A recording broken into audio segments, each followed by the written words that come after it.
السلام عليكم ورحمة الله وبركاته. ازيكم حبايبي، عاملين ايه؟ يا رب تكونوا بخير.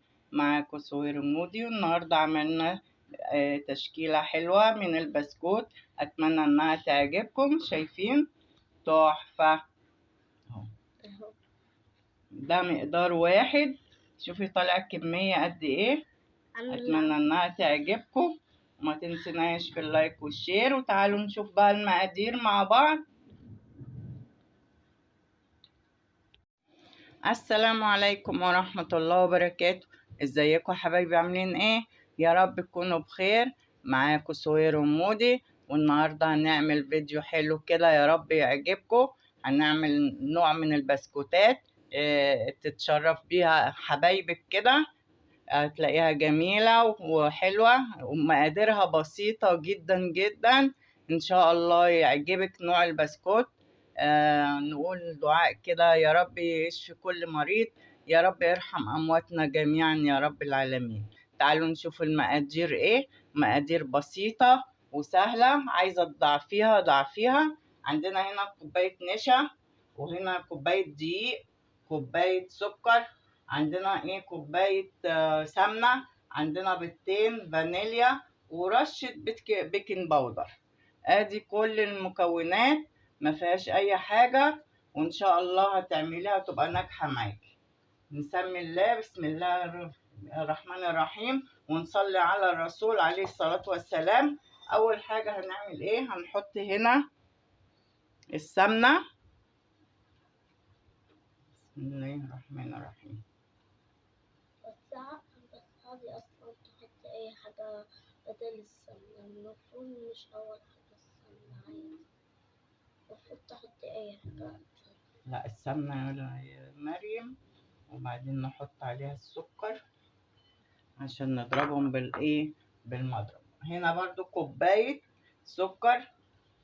انت عاوزة السكر وده كان السمنة عشان تضربهم بالمضرب. نضربهم بالمضرب ضربة مبرحة. هنا عندنا الفانيليا، هنحطها على البيض. ماشي اهو، هنحطها اهي. ماشي. هنحط هنا الدقيق على كوباية النشا، المواد الجافة مع بعضها.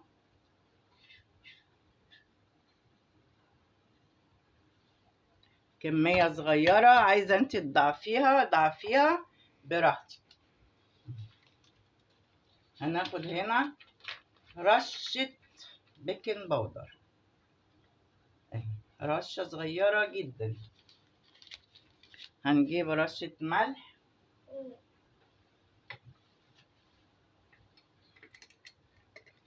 مش ده اللي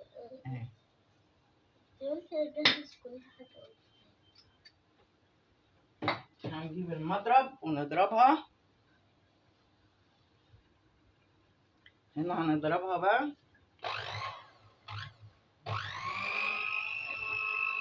زي ما انتم شايفين كده، لغاية ما تبقى ايه، كريمي.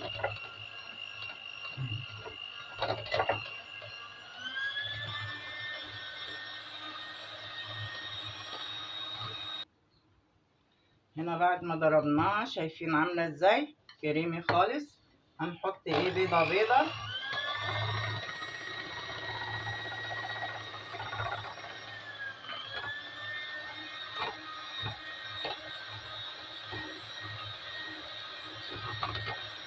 بتخفف، نحط البيضة الثانية.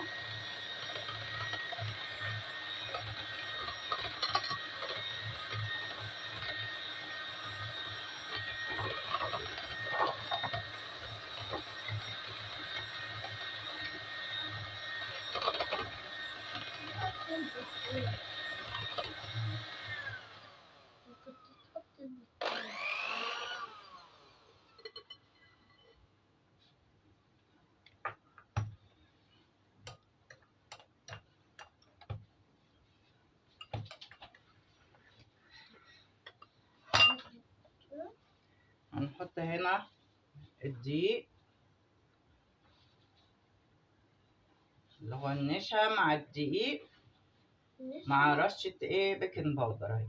ماشي. هنحط ايه شوية شوية ونقلب كده. كده كده. طبعا نخلين الدقيق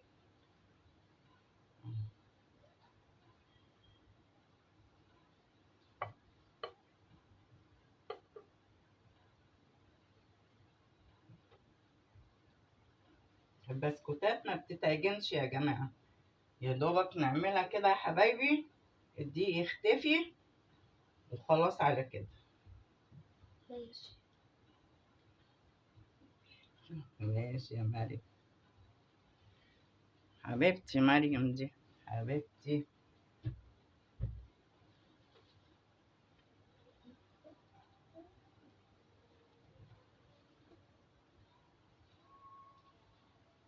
انا هعجنها واوريها لكم.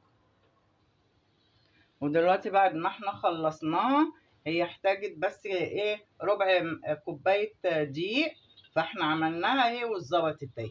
شايفين؟ هنعملها الحجم ده صغيرة خالص، ونحط كده في الصاج.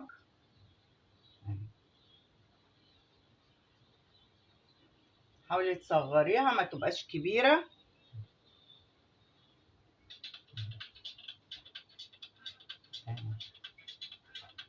اوطي اهو يا ماما، وطي عشان وحش على الفيديو. افصليه خالص. شايفين يا حبايبي؟ اهو انا هكمل واوريهولكوا بعد ما يستوي بقى ونعمل فيه ايه. ودلوقتي خلصنا زي ما انتوا شايفين، تحفة. شايفين احنا ملزقين اتنين في بعض اهو، وبعدين نعمله بايه بمربى، وبعد كده فرماسيه او جوز الهند زي ما انتوا شايفين الكمية اهي ما شاء الله عليه. خلاص يا مريم. خلاص هي مش باينة. اهو اهو شافوها. عجبتهم، هيعملوا لك لايك. طيب.